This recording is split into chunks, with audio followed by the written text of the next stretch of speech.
Hello, and welcome to yet another completely unprofessional unboxing. Scott here, and I'm back. I'm back doing these unboxings and pull from the shelves and other things I'm going to be doing here for the month of October.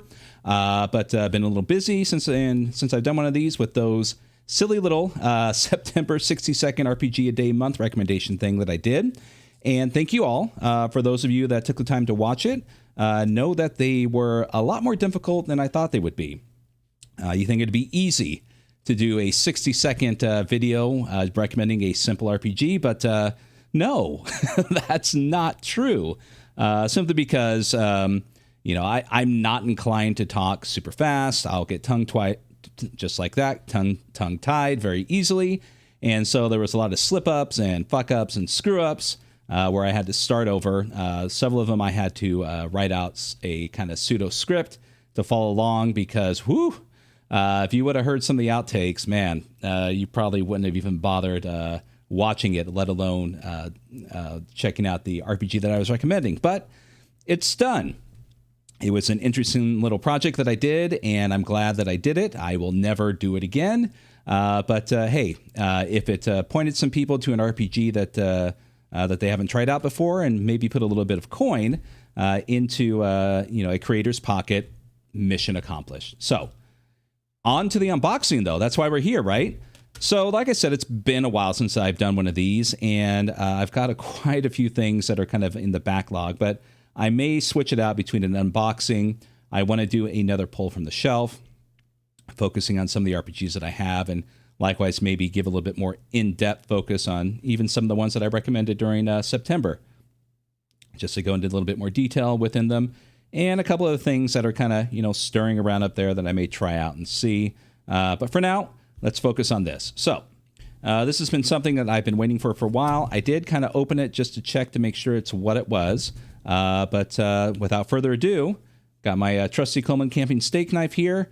We are well past the first half of 2022. No injuries yet. That day still... See, that's why. 60 seconds are hard. That day may still yet come. So just going to kind of cut this little bit off here because that was kind of keeping me from opening it. And I don't think there's any personal... Oh, there is. So let me just kind of flip that over and we'll just kind of pull this out of there. Oh, and keep that paper underneath. Perfect. What is... Let me just take a look. Yeah, it's just the invoice. And... just give a dainty little poke there. I know some of you are probably cringing, but I am a skilled surgeon.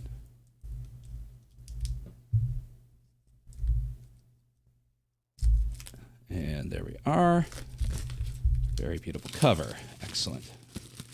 All right, so what do we have here? Well, what we have here is Werewolves of London. This is a supplement for Liminal. For those of you who don't know what Liminal is what I would best describe as maybe a bit of urban fantasy, a bit of urban horror. It is a book that was created by Paul Mitchener. Some of you may know him as Dr. Mitch, the Tweedmeister on Twitter, or simply Paul, whichever you prefer. But so Liminal came out some time ago. It is widely loved and appreciated by many people. It is a bit of a, as mentioned, urban fantasy, urban horror, little sprinklings of both. It definitely wears its influences of Vampire the Masquerade on its sleeve, along with other aspects like Neil Gaiman's Neverwhere.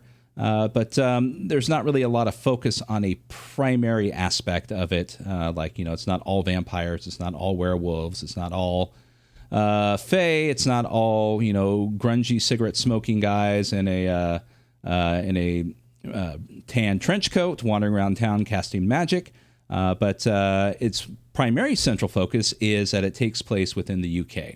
And it's got a very large UK fan base, but it has made its way outside of out of England and is well enjoyed by many, including myself. One of the first things I did with the game is I made my own version of an adventure that takes place in New Orleans. It's a very easy rule set. The lore within it is, succinct and pliable, and you can definitely do a lot of things with it. You can have, games running in Britain and throughout all over the world.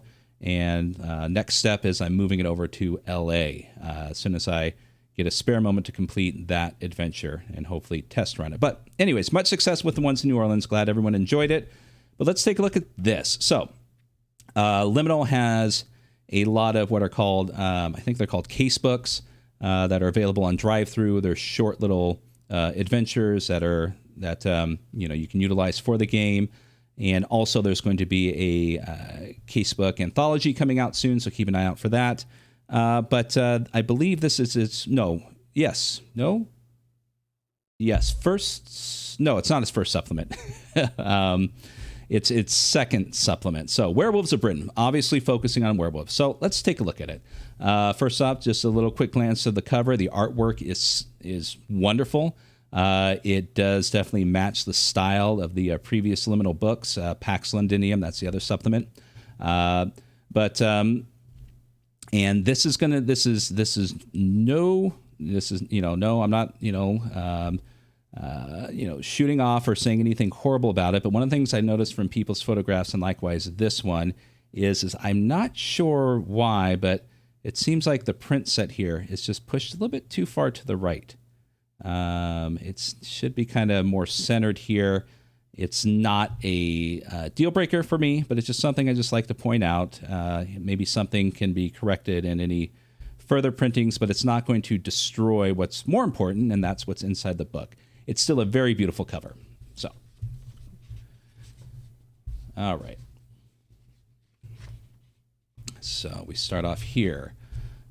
Let's see here. I may need to just kind of turn this light a bit because there's a bit of reflection on there. There we go. I can read a little bit better now. I am a man getting on in age, and my eyes aren't what they used to be. So here we are. Okay. Liminal, Werewolves of Britain, a supplement for Liminal. Like I said, the artwork is stunning in all of these books.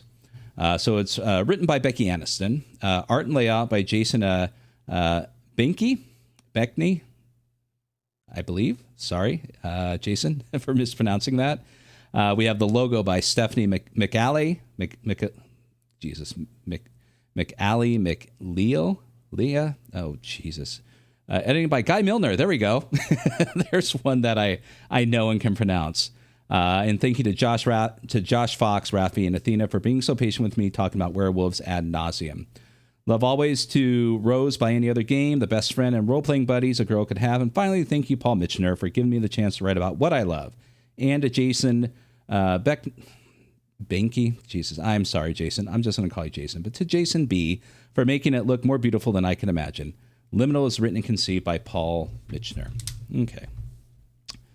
So we have another stunning little artwork here. This is obviously a werewolf. He is in armor. So we have the introduction. We have chapters here. We have 6 chapters. We have chapter 1 is the introduction, nature of werewolves, along with their history. We have chapter 3, a werewolves who's who. Chapter 4, the various gangs, including the Jaeger family, which is mentioned in the previous books. What do werewolves think of others? And chapter 6, plot hooks afterward and index. And again, so for me, and I know I've said this many times in many an unboxing, but I like to repeat it. For me, artwork within role-playing games is important. I think an RPG without any artwork is a travesty.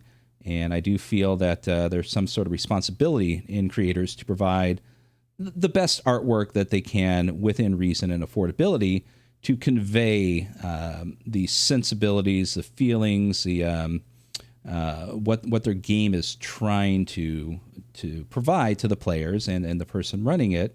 And Liminal just does that phenomenally, every single book. So I'm sure that I will carry on and on and on about the artwork as we go through this. So, all right. So I'll just read this brief little introduction here. For too long, we've been pushed to the edges of the world, pushed to the brink and pushed over it. Do you think the Wolf's Head would have endured this? Do you think the clan chiefs of the Wolfingas, God. My ancestors would endure this. No, I say no. Enough. No longer. We will allow the order to burn our families. No longer will we be the vampire's foot soldiers. No longer will we allow others to build their empires on our bones. Ada Yeager speaking to the private gathering of werewolves. Okay. And then we have another wonderful double-page piece of art between wolves and other werewolves in various shapes and forms, and on the nature of werewolves. God, this artwork is beautiful. Okay, so we go through the history of the werewolves. How did it come to this? Looks like it goes as far back as 19.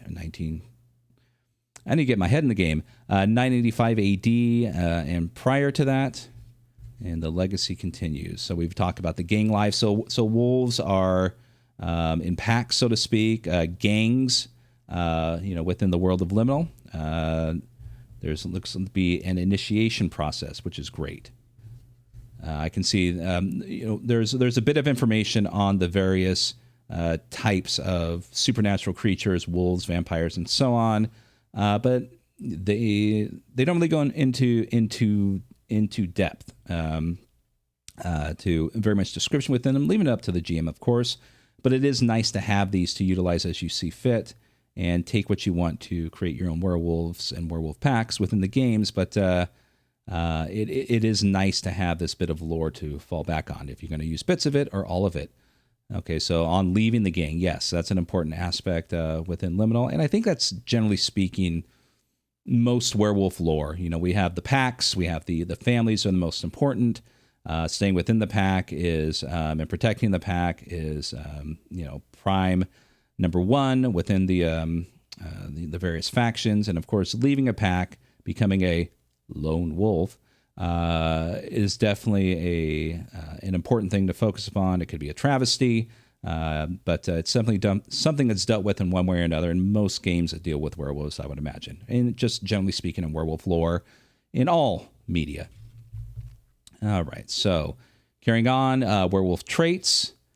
So let's see here. In addition to the traits in the main rule book, we have additional, so new traits for werewolves, which is great. So we have some little additional things to personalize your werewolf. The werewolf who's who, yes. Oh, wow. Fantastic. Stunning. Yeah, stunning. So let's see. Akalia, the Lonely, if I'm pronouncing that right, hopefully. If not, feel free to correct me. So yeah, these are the various movers and shakers within the UK and the realm of the werewolves in Liminal. Black Shuck, the ghost dog. So just to note, as you can kind of see here, we have aspects of drive, physical skills, mental skills, social skills, traits, endurance, will, and damage. Liminals is a relatively rules-light game using 2d6 to run it. And a lot of the things that how you conduct yourself within the game are pretty much up to the player to describe how certain things work. Such aspects as survival and athletics, those are self-explanatory, but they're not set in stone. They're things for you to bargain with, adjudicate with the GM running it. And so it makes it a more open game for those who like to improvise. Not just the role-playing aspects, but the skills that are provided in the rules within the game. Carrying on, we have Major Chandra Patel, the War Master. And we have the Hound of the Baskervilles. Wow, interesting. Let's see, what are his drive? To hunt the worst predators of humanity. Okay, interesting. So he's like a Dexter of the Liminal world, maybe? Physical skills, survival, conviction, resist mind magic 3, athletics 3, awareness 4. Mental skills, lore 2. What are his traits? Brawny, the sight, night sight, frightening, always prepared, give or take, in wolf form. Wow, limitation, he's oathbound, endurance 15, will of 9, damage D6 plus 5. All right, well, do not want to meet him. Ada Yeager.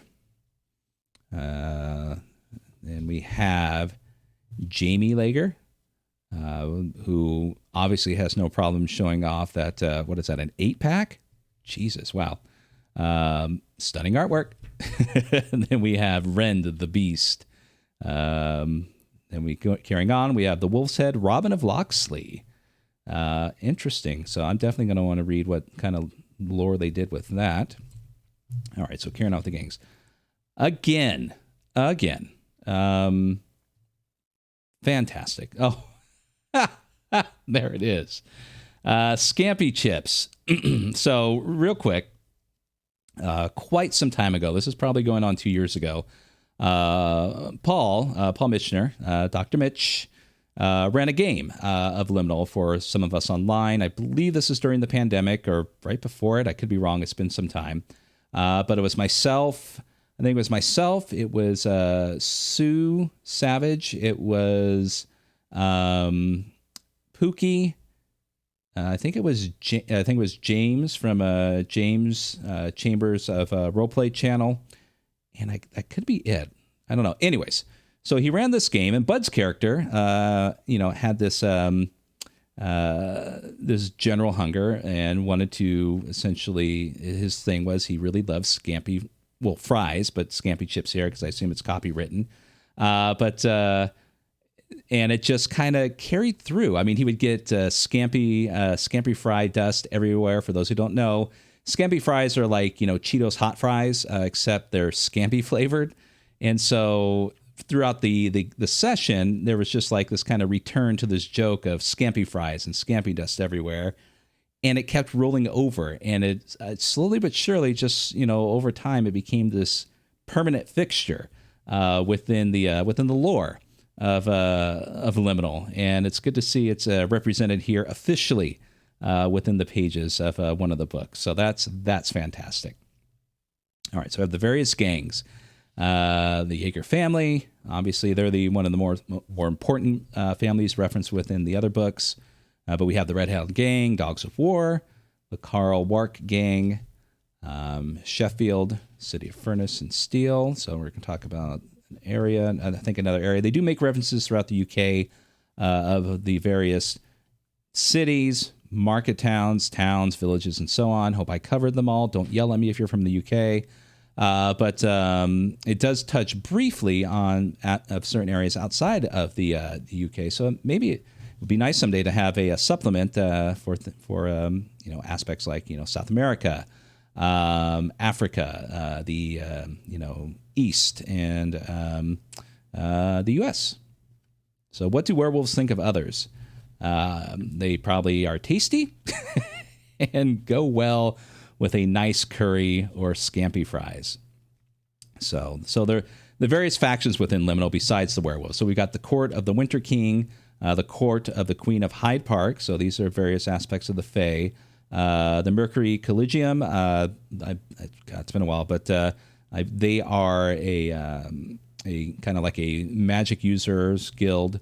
The Council of Merlin is another one, I believe. The Order of St. Bede. These are people who are within the church that are looking to contain or remove certain liminals, as they're known within this game. Anyone who has supernatural aspects or leanings are considered liminals, and the Order of St. Bede, primarily just wants to destroy them if they could, but utilize them towards their own goal, and that's, removing the liminal aspects of the world. So everyone can focus on the church. Yay, fun times. And then P Division, a special branch of Scotland Yard, who handles liminals, and the Solidarity of the Crown, which are the vampires within the game. So going on with plot hooks. So we have looks like some rumors and plot hooks. We got about 6 or 7 of them, and then the afterwards. So what do we have? I'm just okay. When I was 18, I was all about crushed velvet, vampires, and the dark romance of the night. I knew quite a few people like that. Hung out with them quite a bit back in the day. But I grew older, and the siren call of gothic drama was replaced with the dark romance of the forest, the pull of instinct, the internal battle, and the transformation of the wolf. Yeah, fair enough. So began a long-time love affair with the werewolf and the rich landscape around Sheffield.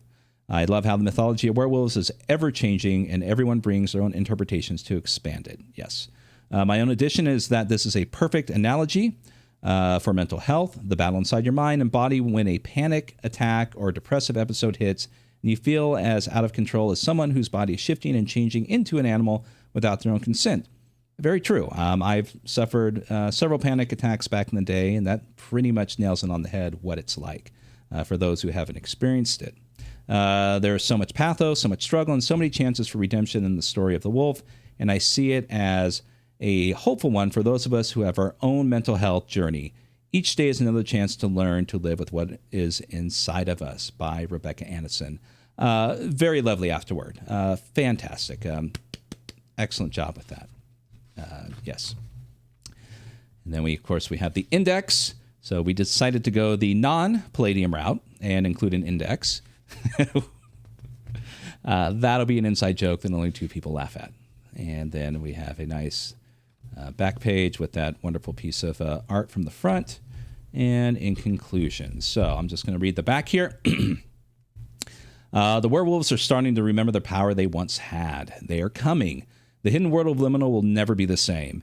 In these pages, meet the werewolves of Britain, learn about their history, and the collective magic of the werewolf gangs. Understand the motives and structure of the Jaeger family and its quest for dominion. Meet the people, the War Master, Akalia, the Lonely, and the terrifying Rand. Smell the fear that helped make the werewolves, in spite of their power, and despise outsiders of the hidden world. They are coming with a big bowl of beef chow mein. Ow. Werewolves of Britain. Yep, had to throw that in there somewhere, of course. By Becky Anderson. Liminal was written and conceived by Paul Mitchner. Yes, so excellent book. I can't say more as far as the first impression. If this was something that was on the shelf, if I wasn't aware of Liminal, I would definitely be drawn to this regardless to take a look at it just based off of the artwork and the presentation alone.